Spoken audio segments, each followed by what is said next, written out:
খুবই সহজ আর মজাদার পটল আর রুই মাছের তরকারি।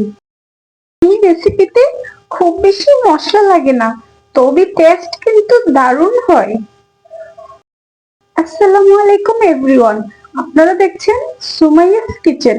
আজকে আপনাদের সাথে শেয়ার করব পটল দিয়ে রুই মাছ ভুনার রেসিপি। আজকের রেসিপির জন্য এখানে আমি নিয়েছি 200 গ্রামের মতো পটল। আমি পটলটাকে পরিষ্কার করে ধুয়ে নিয়েছি, খোসা সহ রান্না করব। রান্নার জন্য নিয়েছি রুই মাছ। এই রুই মাছটাকে পরিষ্কার করে ধুয়ে নিয়েছি। দিয়ে দিচ্ছি সামান্য পরিমাণ লবণ।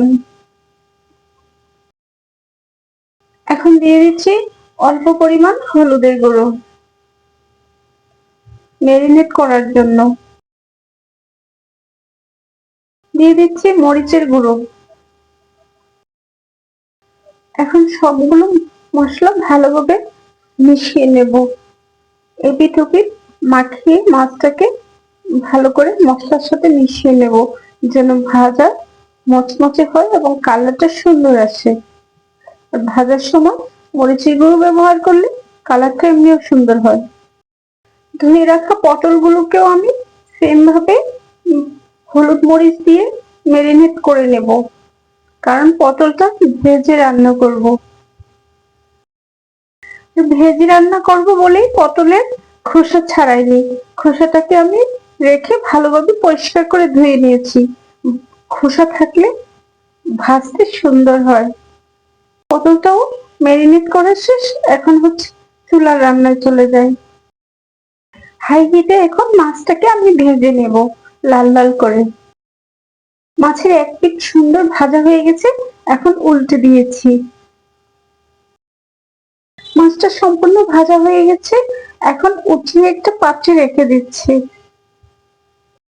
মাছ ভাজার তেলে আমি এখন পটলটাকে ভেজে নেব। পটলটাকে আমি সুন্দর করে গুছিয়ে দিয়ে দিচ্ছি। হাই হিটে পটলটাকে লাল লাল করে ভেজে নিচ্ছি। এভাবে পটলটাকে ভাজলে ভাজা পটলও খেতে অনেক ভালো লাগে। লাল লাল করে ভেজে নিলে ভেজে রাখা পটলও খাওয়া যায়। পটলটা ভাজা হয়ে গেছে কত সুন্দর, এখন তুলে রেখে দিব।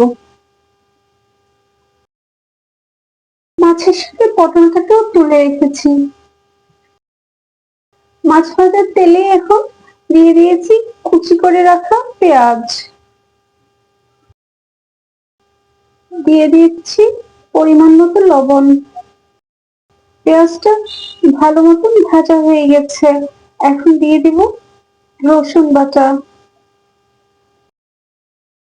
পেঁয়াজের সাথে রসুন বাটাটাকে মিশিয়ে নিয়ে কিছুটা সময় ভেজে নিব, রসুনের কাঁচা গন্ধটা যাওয়া পর্যন্ত।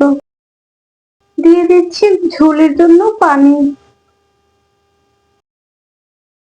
এখন দিয়ে দিচ্ছি গুঁড়া মশলা, মরিচের গুঁড়ো 1.5 চা চামচ এবং হলুদের গুঁড়ো 1 চা চামচ। মশলাটাকে ভালো করে মিশিয়ে নিচ্ছি।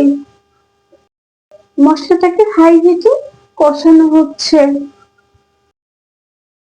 মশলা ভালোভাবে কষানো হয়ে গেছে, তেল ভেসে এসেছে। এখন দিয়ে দিচ্ছি ভেজে রাখা মাছ আর পটল। আলতো করে নেড়ে চেড়ে মশলার সাথে মিক্সড করে নিচ্ছি মাছ ভাজা এবং পটল ভাজাটাকে। দিয়েছি ঝোলের জন্য পরিমাণ মতো পানি। চুলার আঁচটা মাঝারি করে দিয়েছি, ঝোলটা ফুটে উঠতেছে। ঝোলটা প্রায় ভারী হয়ে এসেছে, কালারটাও হয়ে গেছে সুন্দর। রান্নার প্রায় শেষ পর্যায়ে চলে এসেছি। দেখুন কত সুন্দর কালার এসেছে, ভুনা ভুনা হয়ে গেছে। খুব সহজ আর মজাদার, অল্প সময়ের মধ্যে দারুণ একটা রেসিপি হয়ে গেছে। আপনারা একবার হলেও ট্রাই করে দেখতে পারেন। চলে এসেছি রান্নার শেষ পর্যায়ে, এখন পরিবেশন করার পালা। রেসিপিটা কেমন লেগেছে কমেন্টে জানাতে ভুলবেন না। দেখা হবে পরের কোনো রেসিপি নিয়ে। ভালো থাকেন, সুস্থ থাকেন, আল্লাহ হাফেজ।